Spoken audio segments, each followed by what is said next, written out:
Welcome to the Eye Opener. I'm your host, Michael Lewis.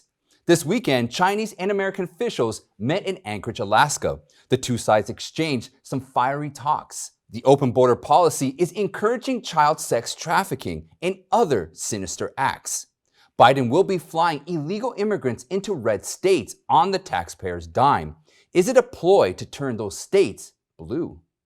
Will former President Trump's new social media platform, slated to launch in a couple of months, social media giants may need to rethink their strategy? Okay, my friends, let us take a closer look together. The US-China relationship may have worsened after the Anchorage meeting. The two sides publicly rebuked each other in their first major talk. Yang Jiechi, the CCP's director of the Central Foreign Affairs Commission, was bluntly rude in his opening, quote, lecture to the US. Journalists were allowed to report at the beginning of the meeting for opening remarks. The consensus was each person delivers an introductory speech of 2 to 4 minutes. The first speaker, Secretary of State Antony Blinken, talked for 2 minutes and 27 seconds. The National Security Advisor, Jake Sullivan, spoke for 2 minutes and 17 seconds. When it came to China's turn, CCP top diplomat Yang Jiechi open monologue lasted 16 minutes and 14 seconds. This is not counting the translation. Another CCP official, State Councilor Wang Yi, talked for 4 minutes and 9 seconds. Blinken had to extend the press's presence in the meeting in order to cover America's fight back remarks. What is typically a few minutes of opening remarks lasted for more than an hour. A Taiwanese blogger mocked the hostile atmosphere using a cartoon. Blinken touched on Beijing's red line issues of its human rights abuses right at the start. We'll also discuss our deep concerns with actions by China, including in Xinjiang, Hong Kong, Taiwan, cyber attacks on the United States, economic coercion toward our allies.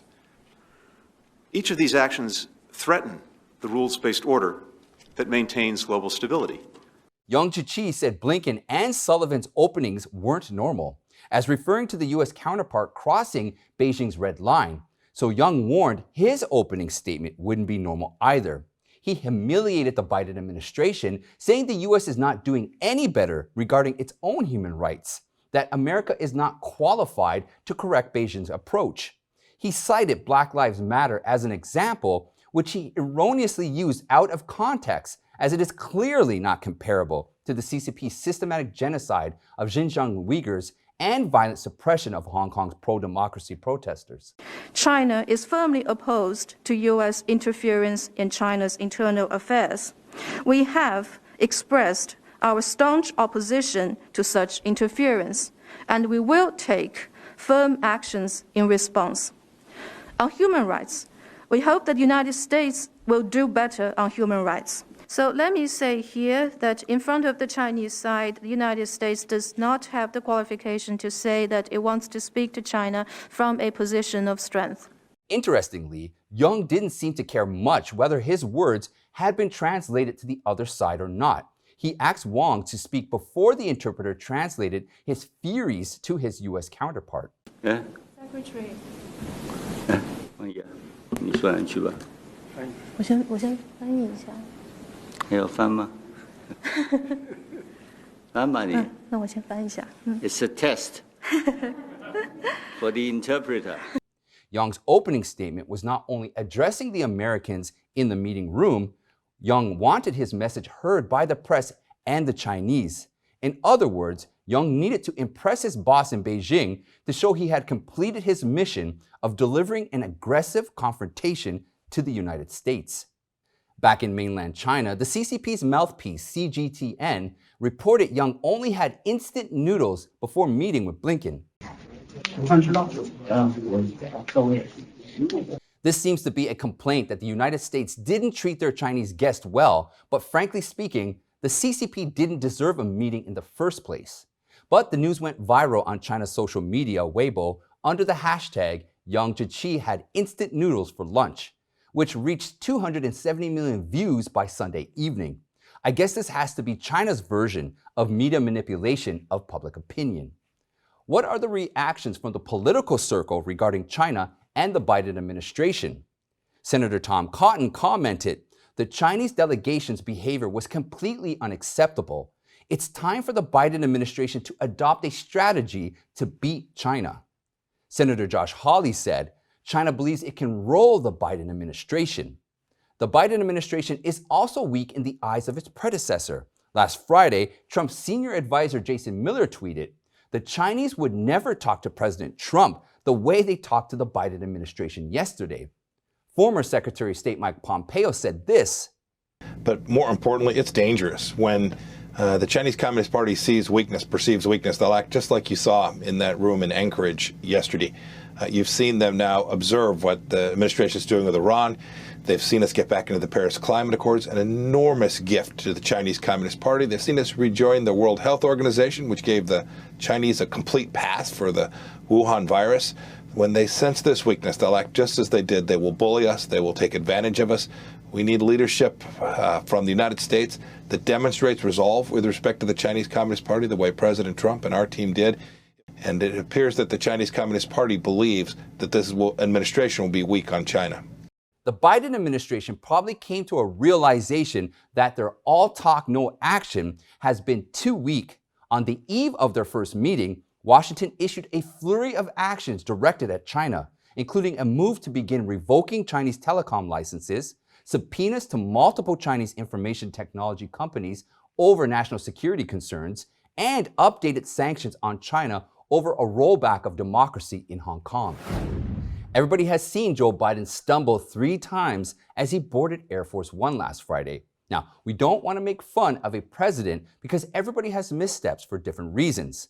The White House later explained it was too windy, which caused Biden to fall, and Biden is doing fine. But the point is, this time we didn't learn about it from the big media.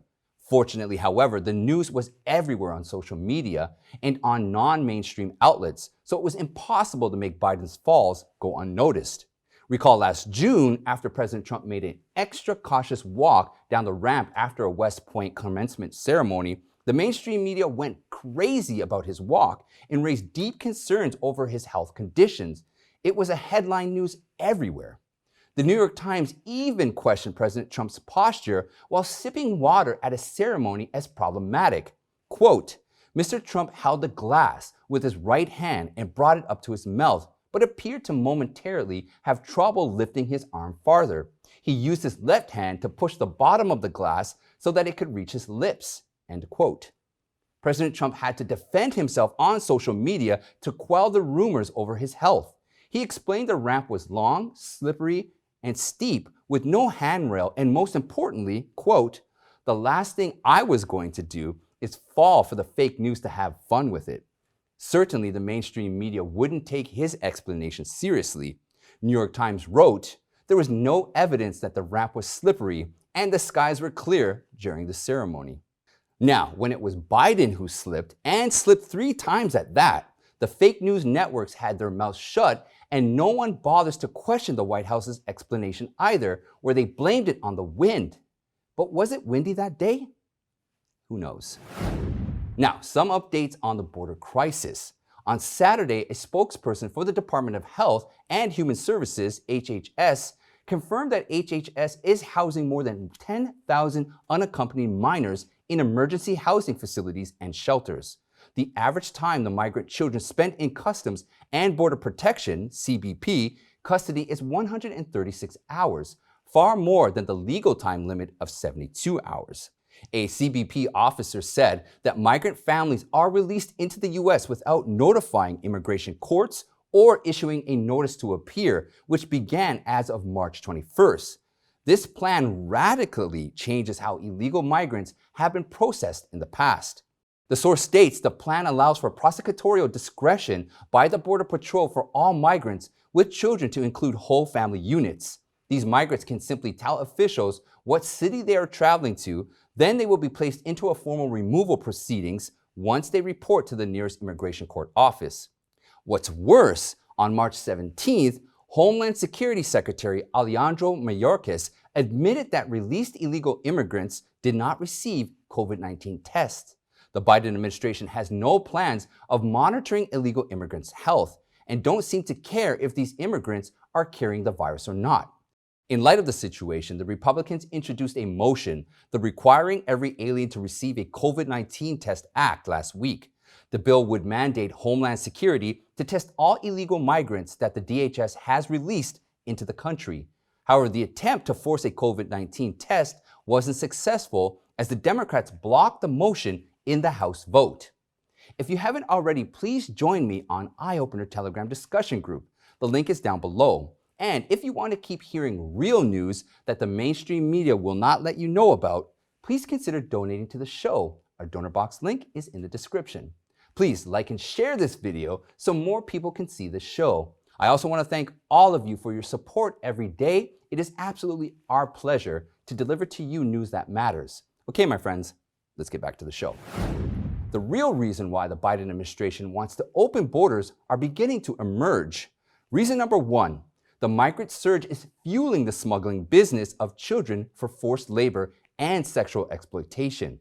Republican Representative Burgess Owens said, "Human trafficking, my friends, is slavery." He noted, 30% of the women and girls coming through this migration process are going to be raped. We have boys and girls as young as 6 or 7 years old being pushed into sex trafficking. He said Biden should be ashamed of himself, for he has no intention to prevent the crime. Republican Representative Maria Salazar accuses that the Biden administration encourages child sex trafficking. She made a public speech about this last Tuesday. And once again, the Hispanic community is being used on both sides of that border. And why do I say that? Because we have human traffickers on one side, the cartels, the coyotes, who are promising false hopes to migrants who want to come to the United States. On the other side, we have the Washington politicians playing games with those who are here looking to gain some type of legality.